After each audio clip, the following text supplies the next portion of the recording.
Well, welcome everybody. Um, we're very excited today to have with us Robert Half International and Paul McDonald representing that organization to go over some networking and interview tips.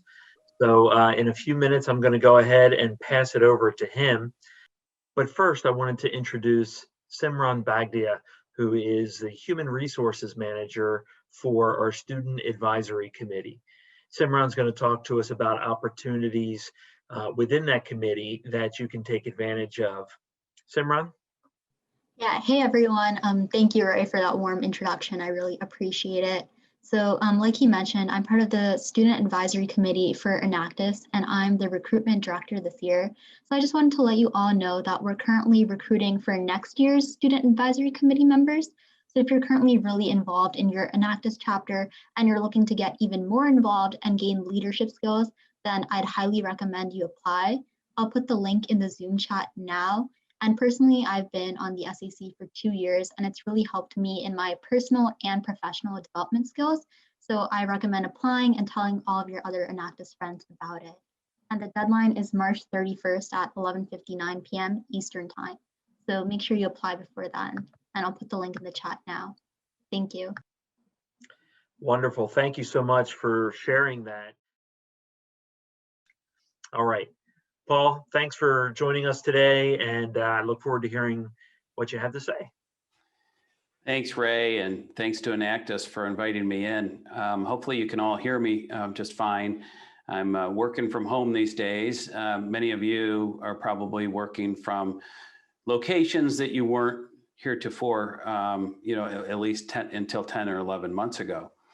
Maybe you were taking online courses or what have you, but this working from home has been interesting, and it kind of relates to what we're going to chat today. It's interviewing in a virtual world, interviewing and also networking. How to prepare for those interviews, how to network in a virtual world, and also we're going to talk real briefly about the value of a mentor and trying to find that mentor without being an in-person connection. So Robert Half International is proud to be here with you today. I represent Robert Half. I've been working in the industry of recruiting talent and management and managing operations for the organization for over 36 years. So you're probably saying, well, who's this old guy that's going to try and give me some tips? Well, I'm still very involved in the trenches. It's something that's a passion of mine, actually, to pay it forward to you all. We started virtually interviewing candidates for jobs. And by the way, Robert Half International is a staffing firm. We provide talent to organizations, to companies. Companies come to us for contractors, for gig workers, and for permanent placement in the area in professional staffing. So what's that? Technology, accounting, finance, creative and marketing individuals, administrative and legal. So those types of individuals, we've been actually interviewing on a virtual basis through the computer for, I think, 8 years now. I remember being in a meeting and everyone saying, should we or shouldn't we? And we said, yes, we should. And slowly but surely, we did it as more of a benefit to the candidates, so they wouldn't have to travel to one of our offices to do in person. But then here we are pivoting to what is now seeming to be the new normal, and that is worldwide doing video interviewing. So I speak from experience right now when I'm trying to pass some of this along to you. I know that we can't see a show of hands right now. Most of you have turned off your cameras, but I would, oh, there you are. Hi. Yeah, thank you for that. I appreciate that. I feel like I'm speaking to people now. Hi, good to see you all. Don't be bashful. And I would say what's really important, I would tell you right now, is with any interviewing, it's how do you make that connection? How do you make that connection with the audience? How do you, the audience could be one person, two people, or three, or more. But just like I'm trying to make a connection with you right now, I've spent time on a few things. Here's a few tips. One, what's my technology setup look like? Am I hardwired into my modem, if there is a modem? I mean, if you're in a dorm room, if you're at home, away from the modem, make sure you're close enough with Wi-Fi, but test it out. I hardwired my setup into the actual modem in order to make sure that I have a seamless connection, especially for things like I'm doing today.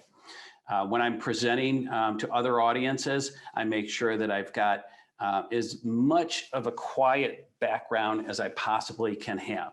If my dog barks in the background, what used to be a faux pas, I'm not here to say that it would be advised, but don't think it's the end of the world, because it's happening on almost every call, almost video chat that I have right now. But try and minimize that if you can. What does the backdrop look like? You know, is my lighting good? Am I getting a lot of reflection? If I wear glasses, and I'm always worried that you can't see my eyes, because that will be a barrier to the actual connection that I have with you. And this takes practice, by the way. I know I'm jumping ahead to mock interviewing, but practice your technology setup, but also practice what you're going to be saying. And that really, with Enactus, is one of your aces in the hole, to use a phrase. It's when you were in the in-person world, you were connecting with the audience. You were either on a project, you were presenting on that project. If you've had the luxury to go to regionals or the US Enactus competition, or if you did the worldwide competition, or you viewed that, I have to say that you, as Enactus participants, are some of the best presenters I've seen in your age group. It's really, so as I was sharing with my team today, I'm getting camera used to camera, but I'm used to doing in-person presentations where I'm at a podium or I'm on a stage and I'm connecting with the audience. It's really been interesting for me. I actually have had to practice and trying to practice more, and now that I'm in front of the camera, because I'm connecting now with the lens. I'm looking at you, you think so, but I'm looking directly at the lens. I'm not looking at my screen. So there's a tip for you as well. I see some of you are making notes. Most of you have this down. I'm looking at you right now. You're making eye contact with that camera. That's a tip, because if I'm looking down here, and that's where I see the you all right here, then I'm not making eye contact. If I'm looking up here, and I do some broadcast work with various, either TV outlets or streaming outlets, and I'll tell you, I learned the hard way, because I had a producer tell me one time, look at the camera in my ear, look at the camera. We all make mistakes. It's not the end of the world. So you've got your lighting, you've got your technology, you've got the tip of looking at the camera, and then it comes to the practice. Have you, in practicing, it's the research beforehand of what is the company, who am I chatting with, and what is the position that I'm going for. Research the company. You can find so much online, you know that, okay? Research the person, LinkedIn. If they're, do a Google search. Like I do with anybody that I'm going to speak to as a reporter, I always try and do a Google search first. I also read some of their articles. That's my research. And then practice your elevator speech, practice who you are, what are you looking for, why did I pick this major, that university? I'm just brainstorming with you some of the questions, and I'll give you a resource, by the way, later on some interview questions to be prepared for. Give you a link to that.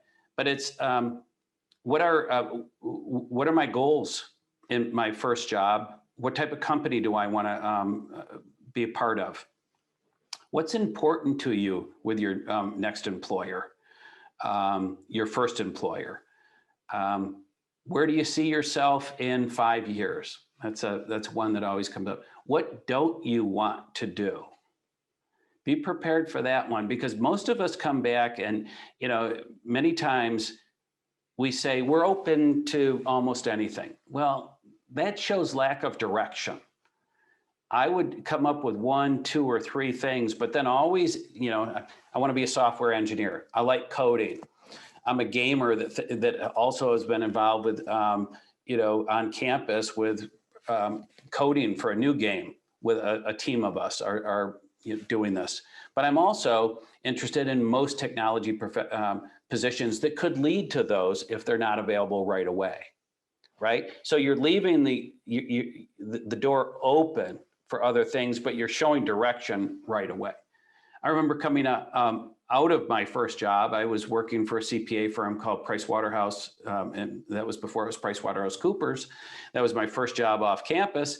And I remember interviewing for a job, and somebody said, "What do you want to be? What do you want to do now?" I said, "I want to be a general manager." He said, "Well, I'm the general manager and there's only one." And yeah, right. I know. Okay. Now you're doing what I did inside. I just cringed because I knew that was the wrong answer. Again, making a mistake, learning, it's not the end of the world. I kind of laughed and said, well, of course, I'm willing to learn in order to get there. So whatever path that is, but my ultimate goal someday is to be a general manager. And he kind of chuckled at me when I said that. So I recovered. Yes, was I sweating? You know it. In the virtual world too, it's okay to show some humor like that, but don't lead with humor. You're there for business.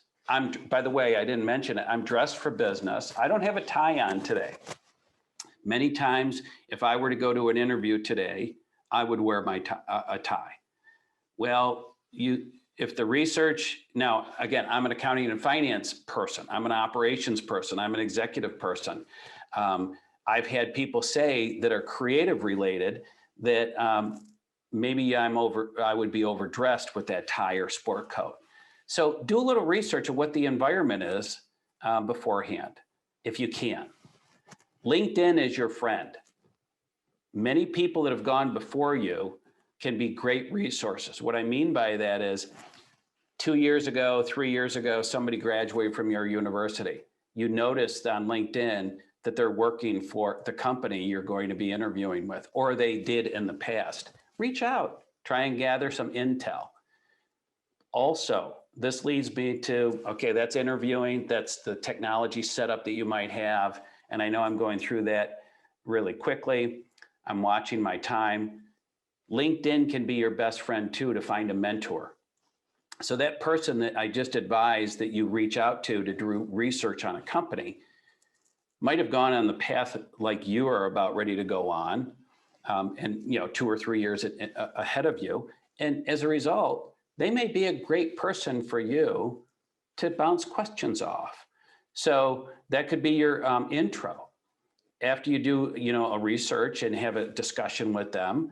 And by the way, when I say a discussion, sometimes it's messaging through LinkedIn. Sometimes it could be an email. I highly advise, though, for them to get to know you and you to shine, to set up a brief Zoom call, a video call, FaceTime. And then if you feel you have a connection there and that they are very helpful for you, that might be a person you could identify as a mentor. And I get asked this question almost all the time. How do I find a mentor? Well, I found my mentors through board work that I've done, through my professional affiliation with Robert Half for the past 36 plus years, university that I went to, people that graduated before me. One person that I'm keen on for always running things by, graduated 2 years ahead of me. And, it's a great person. Now, is he a formal mentor? No, we speak about every 3 months. Or if I have some pressing need, I'll call him on the phone. So networking, last but not least. Who has found that challenging now in the virtual world? I know I have, okay? Networking has been extremely challenging. Ray and I know each other from another organization. We were in person with that organization. Now that I'm with Enactus, I'm in the virtual world. The other organization is virtually. I mean, I have so many phone alliance partners, so many people that I network with in the virtual. And I have to make sure that I'm doing more video work than I am just texting or emails. Because the easy way for me right now for networking would be just to respond, but then with my notes. What I really try and do with my networking is to make sure I'm reaching out. Do you have 15 minutes to discuss this on video? And then there's that connection. The other thing is I'm attending conferences. I'm attending town halls for other partners, and I'm making sure that I'm present and my video camera's on. And I ask questions in order to make sure that people know who I am, but also I ask questions pertinent to if I've attended the hour-long conversation and now it's time for Q&A, I try and make sure that I've listened for that hour and that I'm not asking the same question that may have been answered with some of the notes. There's just a tip that I've learned the hard way as well. So volunteering, I know many of you are active on campus with Enactus, and it's, I feel for you because you are now in this virtual world that doesn't have the ability to get together. There's my timer, excuse me. And find a way to practice your interviewing, find a way to practice your networking in the Zoom world, FaceTime world, Microsoft Teams world. If you're interviewing, practice ahead of time. And some of those tips that I gave you about research, test out your equipment, do mock interviewing, don't underestimate the value, because that's going to really set you apart. And don't get discouraged. I guess that's the last tip. Right now, I'm hearing that the number of resumes, the number of introductions that you're making, the number of interviews that you have to go through, job applies, is maybe 2 or 3 times greater than it was when you were in the non-virtual world. That's just a sign of the economy right now. Recruiters are overrun with job applicants right now. So you have to find a way for you to set yourself apart. And that's where what you're doing now, what you're doing with career resource centers on campus, with mentors, with people that have gone before you asking advice, you're probably working harder to get that job than you've ever would have had to in the most recent past. Reminds me of economic downturn of 2009 and 2010. But I'll stop right there, Ray. I think that I've gone through my notes, and I just want to make sure we leave enough time for Q&A. Yeah, no, that look, what you went over so far is just so great. The technology is a big deal. I do want to add one thing to it, because audio is a very important thing. And some of you have really bad microphones on your computer. It's just the way it is. And so you need to, like Paul said, test out your equipment. And if that's the case, get yourself a nice headset. Nobody's going to mention a word about you having that type of technology when you're doing an interview or you're doing some sort of networking. So just to add what you were saying there. I think that's a really, really strong tip on the microphone. And I've, the external, the headset is good too, because sometimes it blocks out extraneous noises you might be hearing that could be distracting to you. Yeah. So what we'll do now is we'll go ahead and open it up for questions. Max, you're up first. So why don't you go ahead and unmute yourself, introduce yourself, and then ask your question. All right. Hi, everyone. Thanks, Paul, for all the great insights. I'm Max. I'm currently a grad student at La Sierra University in SoCal, part of the Enactus team here. And my question is, in interviews, how is it okay? And if so, how much can I lead the interview in the direction that I want to take it? And is it dangerous to stray maybe too far away from what the recruiter or the HR person is trying to ask? Can I lead that towards things that I want to share about myself that I think will look good, or like where's the boundary for that? Well, that's a really good question, and I appreciate that, because it's you have to respond to the question, Mhm. right? You always have to be, cognizant of what is being asked of you. Listening. I'll tell you that's why my mom told me this. My mother actually, Paul, you have 2 ears and 1 mouth. Use it in proportion. Okay, because I'm a talker. I'm a talker. So, I always have to come back 67% of the time I'm listening. And a good listener will be able to answer the question, Max. And then maybe in the answer, weave in something that you're trying to impart, some skill you might have, some want or desire that you might have. But first and foremost, answer the question. If you lead with straying, with what you want to talk about, Yeah. game over. Okay. Thanks. Did I answer your question? Yeah, that was good. Okay. And by the way, it's okay to ask for like I just did now, ask for validation. Did that satisfy the question? Because I want to respect the time. And then if they say, no, please proceed, we've got time. That shows respect. That shows deference to the interviewer. And you might, by doing that, allow yourself a little window to move to the next area, what you want to impart. Great answer. Okay, Vasi, you're up next. Yes. Hello. I'm a Hi, student Bessie. at St. John's. Hello. My question is, what's a good advice for, you talked about LinkedIn and connecting with people. So what's a good way for like initially messaging these people to like get help or anything else? I know you don't pretty much want to come out right away and say, this is what I want. So what would you recommend for that? So in your research, for, so these are the people that you're doing research with, and you find that maybe they were 2 years ahead of you and worked for that company at some point? Yes. Yeah. Well, it would. Hey, I saw that we both went to, I went to St. Bonaventure University in upstate New York. I see we both went to St. Bonaventure. We, go Bonnies, and then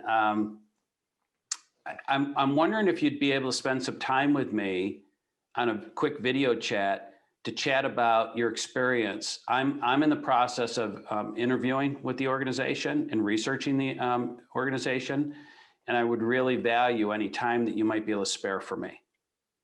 Something is, that's just off the top of my head. I would probably polish that up, but that would be the gist of it. Okay. Would you recommend the same type of way too if you don't have that relation? So say you both didn't go to the same school or don't have the same program, but you see that they're maybe in the job position that you want or anything else like that? Yeah. Yeah, I would find some connection. But again, once you move away from the university, once you move away from maybe something in common, there's less chance that they may respond back to you. Just be prepared for that. So finding something that's in common is really important. Okay, Yeah, that's great advice. I actually think that's the blessing of having something like LinkedIn, is you're able to see exactly what they've been doing and how their career has shaped. So Right. Good job. All right, Malice, you're up next. Hello. Hi, Malice. Yes. So one of the questions I have, so what are some tips of doing internships at home or doing it virtually? Do you have one lined up? Yes, I have an interview tomorrow, and I asked if they have opportunities to do internships at virtually because I'm currently a full-time student, and they do have, but I just want to know like how to juggle that with school and work as well as still completing the internship. Yes. That's by the way, if you're interning and you're a full-time student, that's going to be a full load and a half. my immediate response would be, I haven't talked to anybody or spoken to anybody, quite frankly. Ray, maybe you can answer this, but that has been a full-time student and interned at home. I can tell you that I would try and reach out to your Enactus organization network to see if anybody else has done it. Or if they haven't done full-time student and internship, I would ask, did anybody do a remote internship and give me any tips? What advice would you give me? Yeah, I would It's just, new. yeah, I would just add to that. It is new, and I think every company is struggling with how to manage interns remotely. Some are doing it really, really well, and others are still learning. But like Paul said, you're going to be working on your schoolwork at least, well, if you have 4 classes a day, let's say, and that's 4 hours right there, and then you've got another 3 to 4 hours of study time or whatever writing papers, whatever else. That's 8 hours right there, right? Maybe you can spread that out, but that's still a chunk of time, whether it's 6 to 8 hours. You're going to be expected to work 6 to 8 hours in an internship.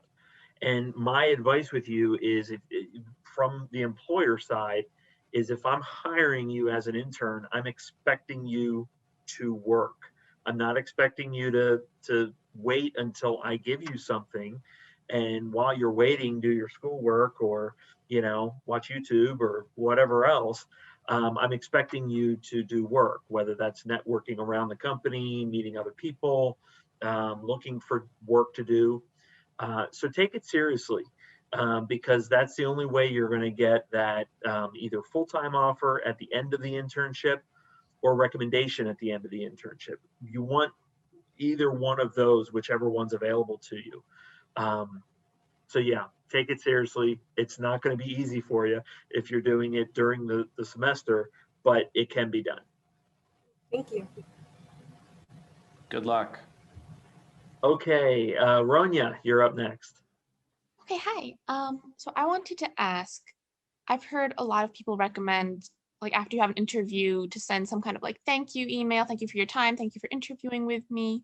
Would you say that that is something that like leaves a very strong positive impression, like a bit of a positive impression, or something do you even consider?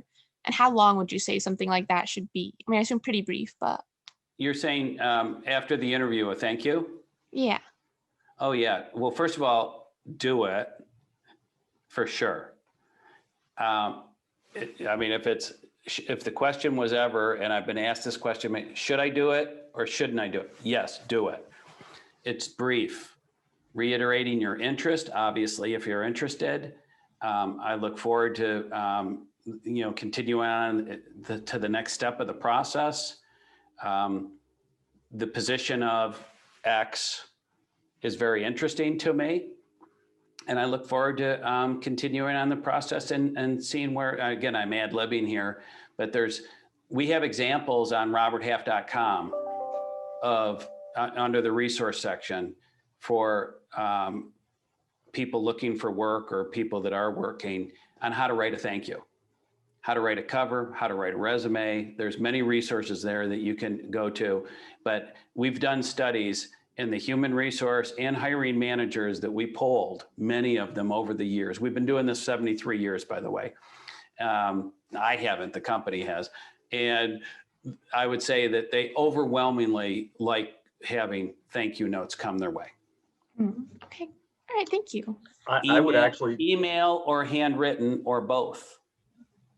Because I don't know about you, when I want to get a piece of snail mail today, I still go to the handwritten note and open that first. Yeah, Paul, I would jump in there and just underscore what you're saying by, thank you notes are kind of like cover letters, right? Some recruiters absolutely adore them and can't live without them. Like, they will make decisions based on whether you send a thank you note or not. And other recruiters don't really have the time for them. And it's okay, great. They sent a note. I don't have time to read it, whatever. The problem is you don't know which one you're dealing with. Right. Right. So like Paul said, you have to do it. and it has to be good. Cover letters, thank you notes, you have to proofread them. You have to make sure that there's no spelling errors, punctuation errors, any of that kind of stuff. And that you're sending it to the right company. You don't want to say, hey, PricewaterhouseCoopers, it was great meeting with you, and you send that off to KPMG. That'll Right. kill your candidacy right away, but that's a whole other story. Or forget, this is the one that I get all the time. Again, my name's Paul, right? Paul McDonald, right? Dear Robert. Oh, Robert Half. I get it all the time. Okay, let's move along here. Nally, you're up next. Wow, thank you so much, Paul. I'm super excited to be here. Thank you, Ray. And my question is, how to create that elevator speech so easy, that comes natural? Because I think, like, if you meet me on person, like when you are through technology, you cannot feel the warmth of the person. And not only that, you cannot read the body language of the person and the tone of voice. There is so many factors that we are missing because of technology. So I think all those factors, I would say, is scale in the interview. Now with this, I said to myself, okay, how we can interact and I can look naturally as I am in person through the computer. Right. Well, it takes, again, I'll go back to, it takes practice. I would Google how to prepare an elevator pitch. If you've never done that, I wish that I had the article right now. I did an interview with a reporter. I'm going back a number of years now, and she asked the same thing. And we were sitting in New York City, and I happened to just off the top of my head come up with 6 or 7 points. One, know who you, first of all, keep it brief. Elevator pitch is, I always said, there's a 30-second version of Paul McDonald, there's a 3-minute version of Paul McDonald, and there's about a 10-minute version. Rarely do I get to talk about the 10-minute Paul McDonald, okay? Usually it's 30 to create interest. And then I tend to, if the door opens, like we were talking about before, if the door opens after 30 seconds and I can tell the listener wants more, the person I'm connecting with on video, then I go to the 3, right? So I would Google it. That's my quick answer. I'm respecting the clock that we have on right now, but Nally, it can be done through video. Make sure that you're, really important that they can see your eyes. So whatever your lighting setup is, make sure that you can connect with that camera. And that's where your resource center at university or other Enactus individuals can help you and be good critiquers. Because I have found that people in Enactus are great at critiquing. One of your professors at school, your chapter resource person, the faculty advisor, would be a really good person to connect with and practice with. Hopefully that helps, Nellie. Thank you so much. Okay. All right, and we're going to wrap up with Serene. You're the last one. Hi, so I was wondering what tips you have for panel interviews that are virtual, because I remember like the biggest tip for panel interviews is to make all the interviewers feel like you're listening to all of them, but how do you do that virtually? Yes, that's a really good question because I've had that same issue. And I have 2 screens. And if you catch me looking down, I'm looking at you all now on this screen, and I have notes down on this other screen on the laptop. But I can't so if I saw 3 of you, like I see Ray over here, and I see Rania here, right? And I'm in the middle. So if there were the panel and I'm speaking to them as interviewers, I'm going to try and do one of these to look at Ray, and I'm going to try and, I don't know if it's working, but I'm trying to move over here, and I don't know if it's connecting with you, but I also use their names. So I'd say, Serene, it's really important for me to try and, on a blah, blah, blah, whatever the answer, or, Ray, what I have found to be very helpful, or for everybody here, and, you're all in Actus, you're trying hard, and I'm trying to connect with you by just speaking to the audience. And I'm also using gestures. Animation's okay when you're on video. It's not like, and I don't know if you all do this when you're on the phone, but how many of you, when you're on the phone, not video, pace? I'm a pacer when I'm on the phone. Yeah, Max, you're a pacer. Yeah, Vasi. Okay. So what I'm doing is, in order to get that energy out, I'm connecting with you through and getting my energy out and helping you connect with me, and not being stationary, not being a block of stone. All right. Well, thank you so much, Paul. I want to put up a slide just so that you guys can see some resources that are available to you. The Robert Half blog, it's also in the chat if you want to check it out there. I will gladly send out to everybody who attended these links as well, so that you have those. But just know that I know most of you have heard already, but we have these upcoming opportunity fairs. Obviously, we have the mock interviews next week, so you can practice some of these things that we've talked about today. So take advantage of that. And then finally, let me go ahead and move this along to Paul's information. LinkedIn is a great resource, so feel free to either connect with Paul, connect with myself. I know many of you have already on LinkedIn. We'd be happy to share our experiences with you further. Any last comments, Paul? Or I would just say that I know some members of my team put up some resources in the chat that could be helpful. Don't hesitate to reach out to me through LinkedIn. I'll get back to you as quickly as I can. And I wish you all good luck. And thanks for attending today. I really appreciate it. Great questions.